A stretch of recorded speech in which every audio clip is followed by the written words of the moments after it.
Yo, what's going on, YouTubers, gamers and hobbyists, and all you other awesome people out there. Yes, you are awesome. You are awesome. You are awesome. Welcome to P&Q, my question and answer series, where you get to ask me questions or put comments to me, or ask a question in a video, and I respond the following week. Though it's been there's been a little bit of catching up for me to do here and there, and I may have missed the odd one or two. So apologies for that. Hopefully we're back on track now. Anyway, you can do this one of three ways. You can pop your comments or questions down below, down there in the comment section. That's the most common way people ask a question, or you can email me directly at miniwarzone@gmail.com for an anonymous response. I won't reveal who you are. I'll just read the question and then give you my response. I'll leave a link in the video description below. That's something else you can do as well. Or you can make a video and ask a question on there, whether it's a question of the week, question of the day, or just a question to me directly, or just a general question which I might happen to pick up, do it in your video. As long as I know about it and find it and see it, obviously, then I can respond. Sorry, I'm a bit bothered about the bend in my cap. I got this cap on holiday, first day there actually, to protect my head from the sun, which I did. I didn't know it was I didn't know it was a football cap anyway.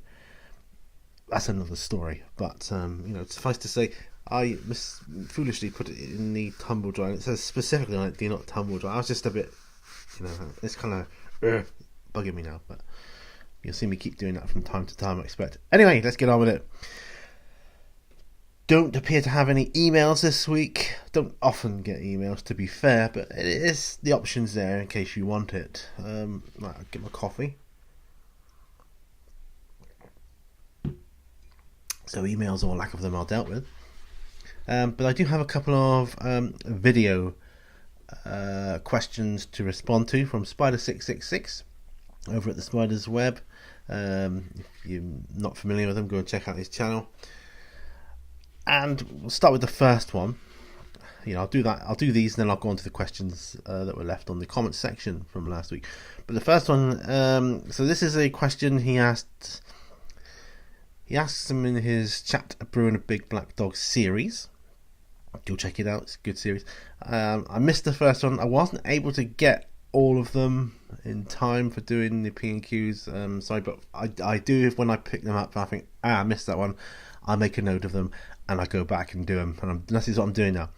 Anyway, the question that was asked on there was, looks like it's in three parts. Which video game would you like to see as a board game? That's the first part. And then, which board to video game conversion do you enjoy playing? And the third part was, which board game would you like to see as a video game? Well, let's do it just in order. Which video game would you like to see as a board game? I immediately thought of Final Fantasy VII, and Stephen actually mentioned that as a board. I'm with you on the fact that I'm not quite sure how they would do it as a board game. I don't know. I really don't know how they could do that as a board game. I suppose it would be more of a role playing game than a board game. But I did think of that. I thought, yeah, that would be one I'd like to see. Which board to video game conversion do you enjoy playing? I don't actually play video games. Sorry. Apart from the odd game of chess now and again, if I've got no one to play with, I do like playing chess. So I used to be heavily into video games many years ago, a good 15, maybe even as far back as 20 years ago. I don't know, but no, I just love this hobby now. This is what keeps me happy and keeps me going. And the last part, which board game would you like to see as a video game? I'm not entirely sure on that one. That is a tricky one. A very tricky one. I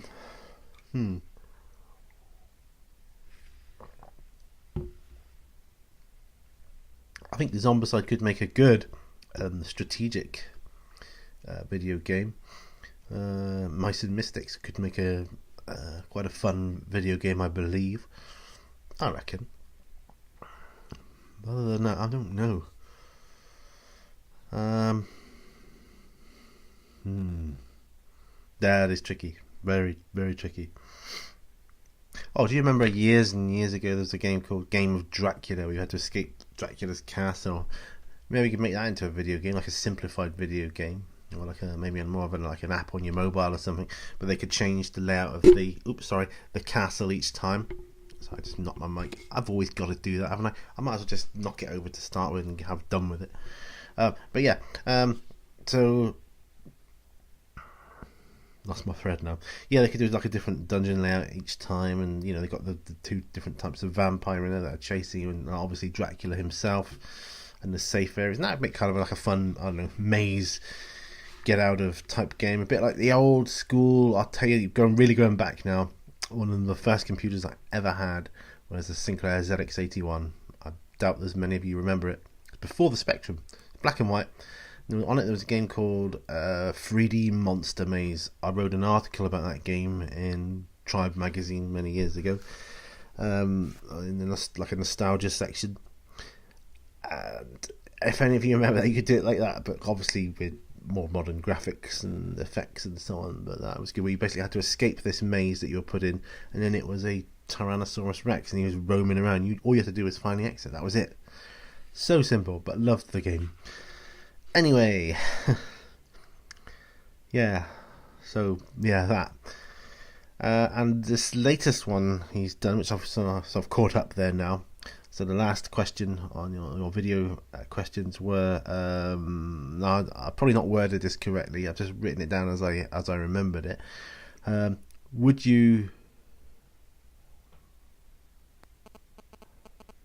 I be interested in a YouTube Expo Con type thing? Would YouTube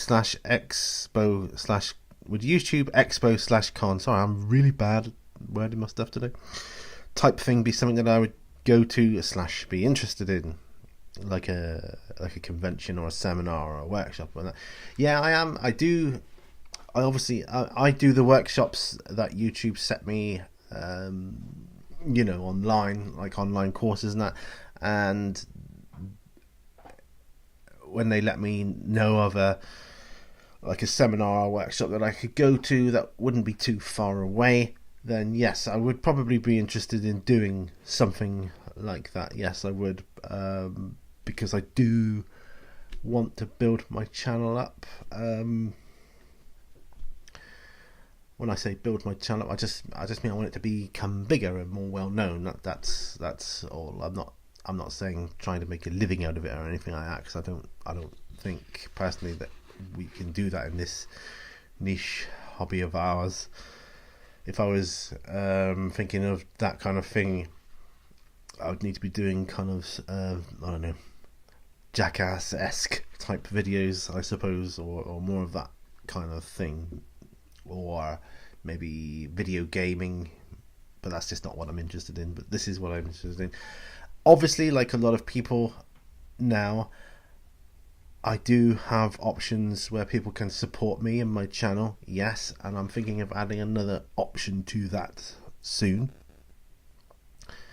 In terms of I'm thinking of becoming an Amazon affiliate, which just simply means I sign up to Amazon, they give me a link, and I pop it on my YouTube video channel, whatever, and anyone that wants to buy anything from Amazon, provided they go through my link, you just click on the link, it takes you straight to Amazon, buy whatever you're going to buy, then I get a little bit back. Then I build up so much, and then they send you gift cards, I believe, that kind of thing. And I'm thinking that's kind of like a painless way to support me, because you're buying whatever it is you're buying on Amazon anyway, so it's not actually costing the person anymore. It's just an extra way of maybe lending support, which I know a lot of us desperately do need. And but yeah, my shelf of shame is I've just got one item on it now. Do you remember I said I was going to order a pickup truck type thing? Well, it's arrived today, so it's the start of my shelf of shame again, which I'm glad about, which means I'll be able to do more eclectic videos now. I know what I'm talking about. Let's move on before I start rambling badly. So yes, I would be interested in that type of thing, but I wouldn't want to go too far away for it. Yeah. So let's move on to WG Revival. This is from the comments. This is what I believe I picked up on a previous. It was on a previous PQ, not the latest one. So it's an older question, but I'm just getting around to finding it now. It says, "You've recorded this early. I'm watching it late. I'm also jet lagged to oblivion. I have no idea when it is, so have a good holiday. / hope you had a good holiday. Delete as appropriate." Yes, I did have a good holiday. Thank you very much, WG Revival. It was a very good holiday. Brilliant. Absolutely amazing. Can't rate it highly enough. And if you had a look at in fact, if you go on my Facebook, anyone that follows me on Facebook, I've got another YouTube channel which is a more personal one, which I can put things like holiday videos and guff like that up on, and not disrupt the harmony of the hobbying on my channel, because I know there's a lot of people that have channels. Let's have a sip of coffee a minute. Hang on.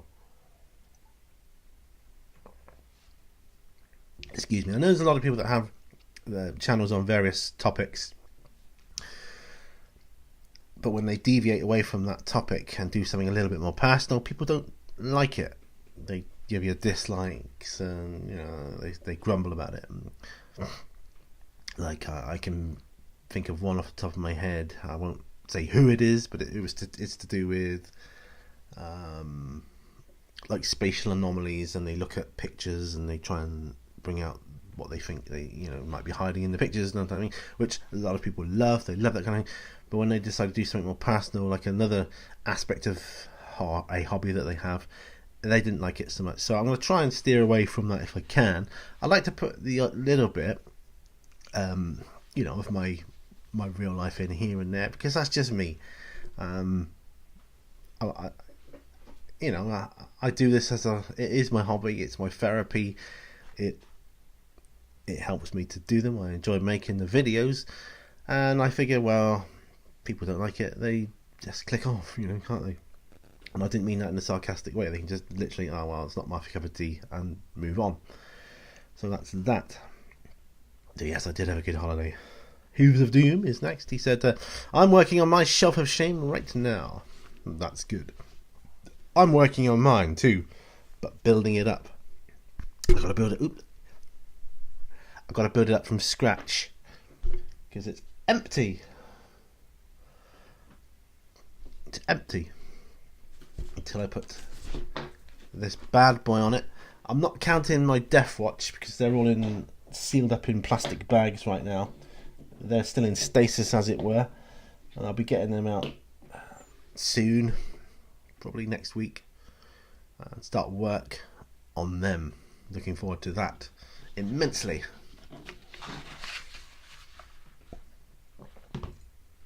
And that's my coffee. I'm just going to check my heater. Oh yes, kicking out a nice lot of heat there. Right, moving on. Super Wargamer says, "How long would it take you to get to the Batrep address on my Patreon page? I would love to versus you one day. It would.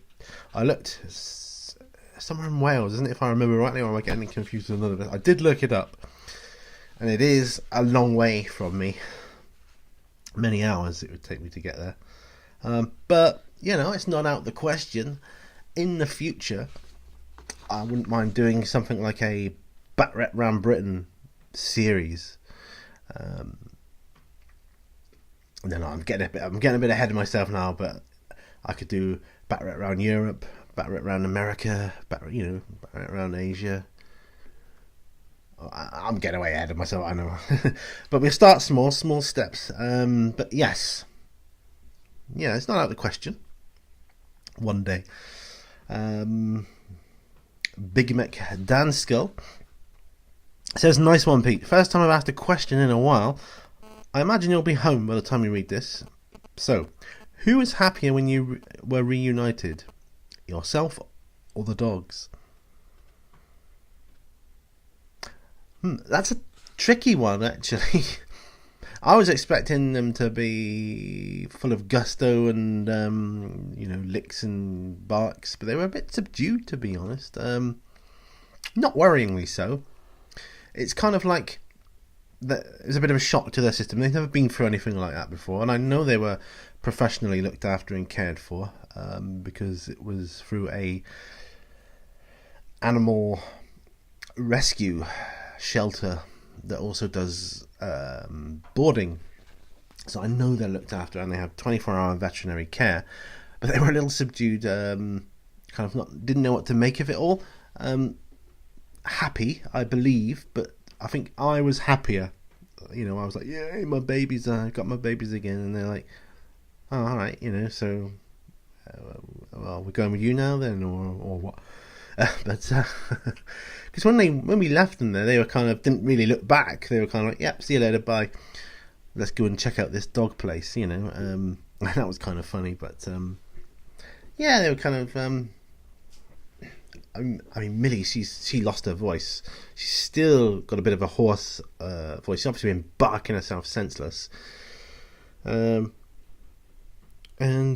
yeah, they're gradually getting back to the way they used to be. They'll eat anything now, anything I put in front of them, because obviously they were on a strict diet there. Exercised about 3 times a day. I think they go out for 2 walks a day, and then they have about half hour per day in their open compound, which is quite a big compound, all fully caged off, so they can run around to their heart's content. But I mean, looking good though, looking really sleek and muscular, and Rufus looks like he's lost a bit of weight and he's a bit more muscular now. And I went around the valley with him yesterday, and the hill, we're going up the hill where I'm usually, I am, and I'm still going, it's a hill. I don't like Plymouth, it's full of hills. That's one thing I loved about America, no hills. But anyway, I digress. They used to be kind of like dragging their heels, and I'd be pulling the leads behind me going, come on dude, you should be pulling me. But yesterday he was pulling me up the hill, like, come on, let's go. He's obviously got much more energy now, and yeah, he's looking great for it. They both are. Millie was more interested in this squirrel, which is running up the tree, but yeah. Yeah, I was. I think I was happier because I think they might have kind of liked it there, lots of doggy companions and so on, and yeah, but they were happy to. We got them in the car. They were excited as soon as they saw the house. Then they sort of tails wagging, jumping up and down, and they're barking. Then, but yeah, when we first, they were a bit unsure. Like, have I done my time? Can I come out now? Am I out on bail or what? Kind of thing. That's how I imagine it. Anyway, Atomic Dog Scale Model Freak. Hey Brian, how's it going? Says, great P&Q. So glad you and your family had a great time, man. It would be nice to have you guys come out to the wild, wild west, Arizona. Yeah. Yeah. What's the weather like there? Even hotter, no doubt. I think you would love the history over here, and of course the Grand Canyon. I would absolutely love the history over there. And I could lose myself in all that kind of thing and have a great time. And of course the Grand Canyon, I'd love to see that. Okay, who is your favourite Marvel character, DC comic character? Favourite Marvel character is probably the Hulk. Just see the mug I've got there. Actually, I'll get it. Hang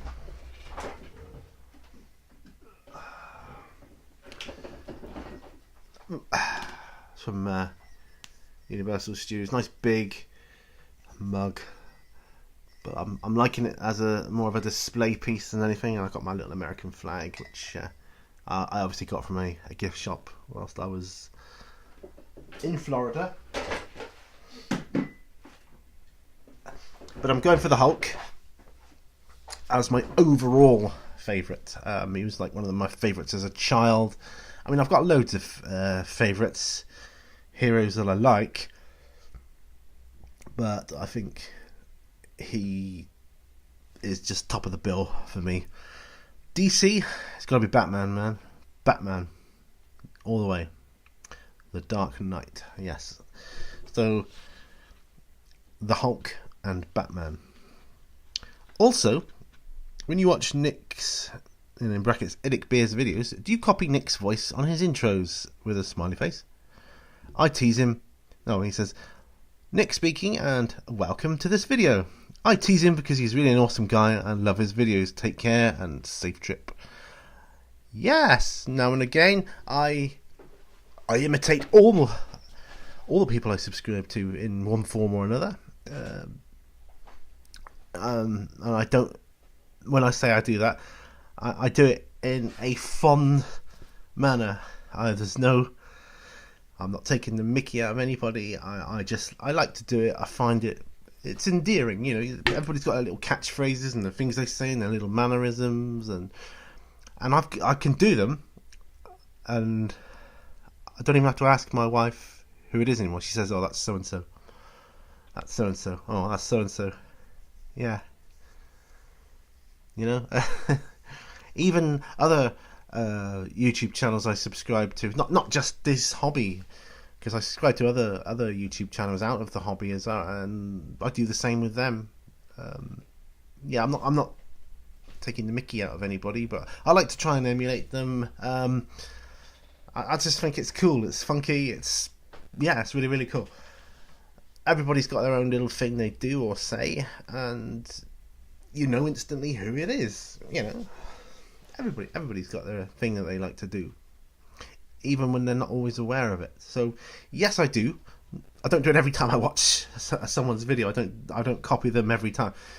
But I have done, you know, and I kind of like to practice now and again. So yeah, I mean, I thought of doing a video where I did that, but I don't think it would go down too well. People might take offence, but no. Yeah, I mean, nothing bad in it at all. I think it's great. I love it. I love all my subscribers. I think they are fantastic. I only subscribe to the channels I think are fantastic. Because you're all fantastic channels. I've selected you. Whether I found you first or you found me first, it doesn't matter. Some of them, you know, that some channels don't even subscribe to me, and that's fine. I don't think anything of that. But I subscribe to them because, you know, I think their content is quality stuff. You know, I really do, and I enjoy it, and I look forward to it. And when, you know, there's certain channels out there which I scroll down on my screen, I think, oh, I haven't put the video up yet. I'm really looking forward to it. You know, I find that now.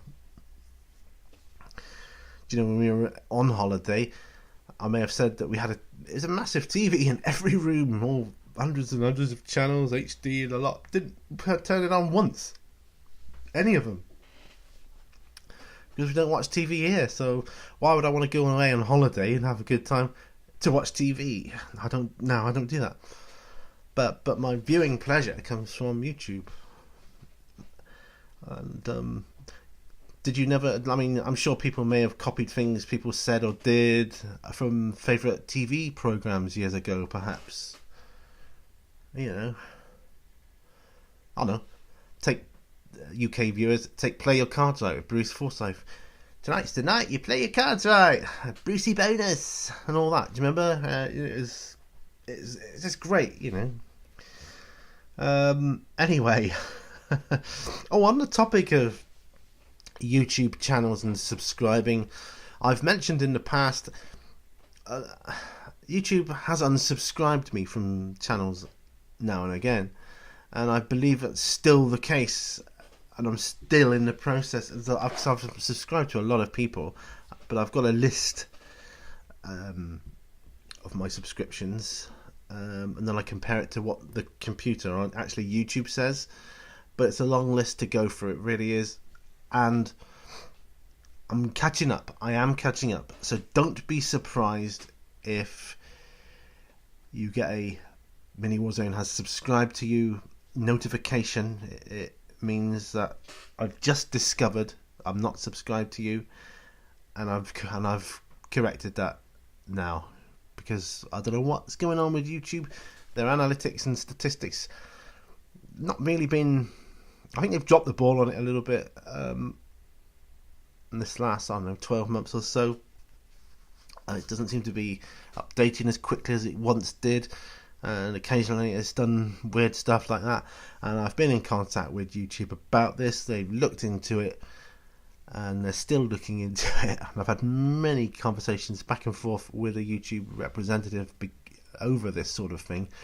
But in the meantime, all I can do is keep going, ploughing through the channels I think I should be subscribed to, compare it with what my computer says, and if I'm not, I'll then resubscribe.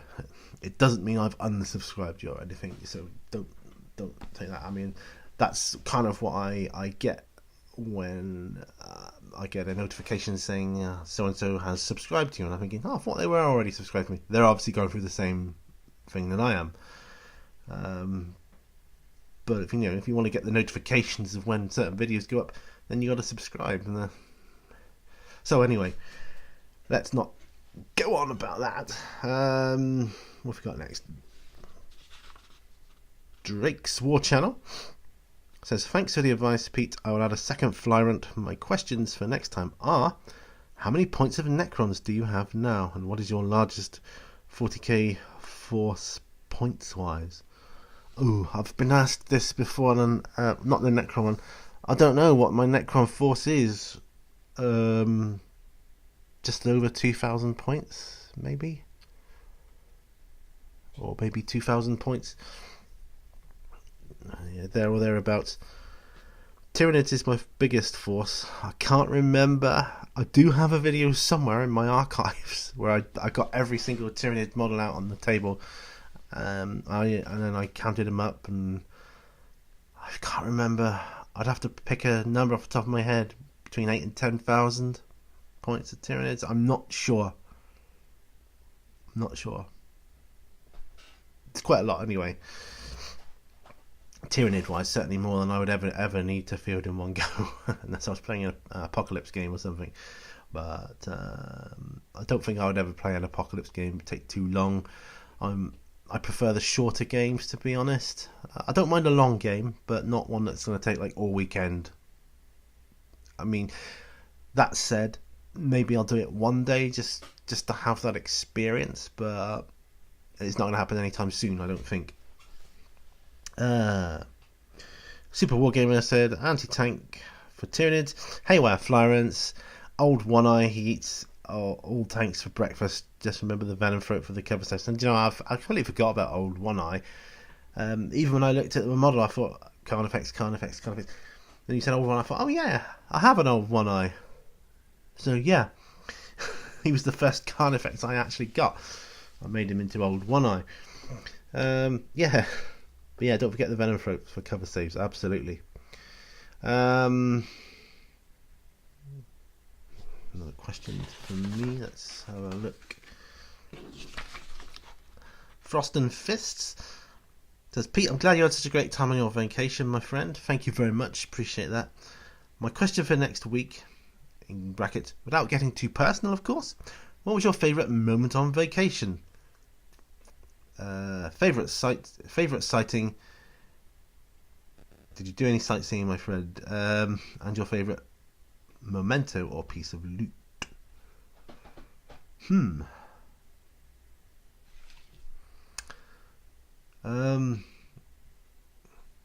What was my favourite moment on vacation? Apart from first opening the door of the villa, which I was like, wow, look at this place, it's amazing. Apart from that, I've got a few favourite moments. One was swimming at night under the stars in a pool, private pool, which was like a bath. It was that warm. I'm not kidding. Favourite sighting was definitely the Space Shuttle Atlantis, which was the first space shuttle to go up in space. I just could not get my head around the fact that it was actually there in front of me, and I actually touched it with my hands. It took my breath away. It really did, because I remember it so vividly. how we all watched it as a family around my uncle and auntie's house. We watched it live on TV. You only had 3 or 4 channels back in those days, but it was live. It was being broadcast live, and we watched it touch down, and we were all like cheering and clapping and saying, "Oh, this is definitely going to mark the next era in space travel and exploration and that." But there it was in front of me. It's huge. It's huge. It's really, really big. And I walked all around it and looked inside. It's kind of on its I don't know, say that's the front of it, and if you remember, the top had it opened up and like a mechanical arm attached to it, but say that's the front, like the nose section with the windows and all that. There it's kind of like on its side like that, all right, facing me, and I was stood, when I first saw it, was about there, and I touched the hull around here. I was just like, wow. That was my favourite sighting. My favourite memento or piece of loot, well, one of them is the Mars Curiosity rover coin memento thing I got from NASA. This little plastic thing here. There, if you can see that. There it says NASA. Yeah, the Mars rover. And my Hulk mug, my caps. I've got a Mars rover cap as well, which is really cool. A few T-shirts over there, and I just loved it. Yeah, but this one particularly sticks out to me. This. I also have a couple of small rocks that I brought back. And they're now in my Zen garden. So I have a piece of Florida back home here. Yeah. I wasn't sure whether I'd be allowed it through customs, but they were okay with it. Yeah. Yeah. So yeah. So I've got a piece of Florida right here in the UK. I wanted to bring it back, a piece of Florida. Yes, much love, my friend. Stay frosty. Wolf Brother Mythos. Thank you, Wolf Brother Mythos. Your support, your continued support means a lot to me. So thank you. And the last question I've got here is from Idic Beer. He says, "Good stuff, Pete. Seems like you're having a great time. Good to hear the holiday is doing you good." Yes. What did you miss about the UK the most? My dogs. My dogs. That's it. I missed nothing else from the UK. Nada. Yes, I've got family in the UK, but I can't say I missed them because I don't see them that often anyway. And to be fair, if I was to say live in the USA, I'd probably see them more on things like Skype and FaceTime and things like that anyway. So yeah. Oh no, I have another question. One more. It's from Tattoo for You. Phew. It's just the way I didn't space out the questions very well. Sorry, nearly missed you there. Can't do that. So Tattoo for You says, "Nice one, my friend. Glad you had a great time here. Thanks for sharing your world with us. Bummer you didn't like the root beer. What flavour did you try? Barks is my favourite. Now that you're home and hopefully rested, what game are you going to get to play first?" I'm not sure what flavour it was. I didn't realise there were different flavours. I assumed, I just thought root beer is root beer. But obviously I'm incorrect in my assumption there. So apologies for that. So I guess because I got it from my local like corner shop, as it were, in Florida, whatever the most common flavour is, I suppose. It tasted exactly the same as the ice popsicles though. Yeah. Like TCP. Which, if you don't know what that is, it's like an antiseptic cleansing thing that when I was a kid and I would run around in the garden, fall over, graze my knee, my mum would scrub out the gravel with TCP. It's like it's a very not what you want to be drinking anyway, or eating. That's what it reminded me of. I can see it might be an acquired taste, and I could see that it might grow on you. You can probably correct me if I'm wrong. If you can remember the first time you had it at all, did you take to it straight away, or did it have to grow on you? I don't know. I wasn't that keen on it though. Let my cat peeks just. It's supposed to have a nice curve on it, like that. But it doesn't because of the tumble dryer incident. What game am I going to get to play first? That's easy. That's going to be a game of Congo with my friend Ralph. You may know his channel, Ralph Astley. I'm going to see him next week, and we're going to hopefully play a game of Congo because I like that game. It's a great game, like a British colonial game. It's quite a specialised game, I suppose. Really, there's good figures with it though, and my friend Ralph always sets up a great table. He's got good terrain, and it always looks really good. So, if you go on his channel, you can have a look at our first game we played together. Some highlights of that. If I remember, I'll put a link in the video description below to his channel. You can go and check it out. And so that'll be the first game I play with someone else. Other than that, I'm still thinking about what other game I'm going to get into in the new year, perhaps. I'm still keeping 40k going because I love 40k. It's my absolute favourite. And War Machine and Hordes, I love those because I couldn't really afford to get into Warhammer Fantasy, I don't think, or Age of Sigmar. I mean, I'll do a little bit, just a few models here and there. Because I've got the starter box Age of Sigmar thing. As much as I would like to expand my fantasy armies, I probably won't be able to afford the GW prices on that. So I'll probably stick to Hordes for my fantasy fix.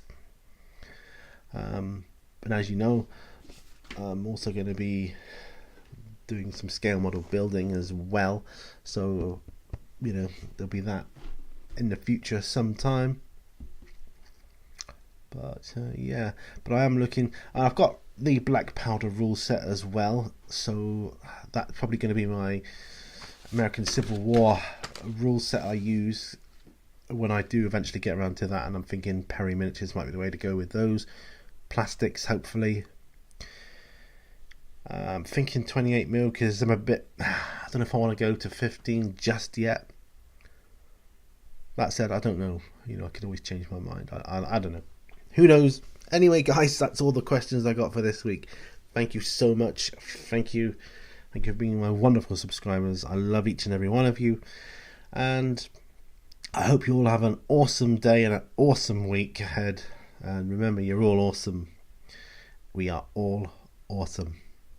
And all brushes lead to war. Bye for now, guys.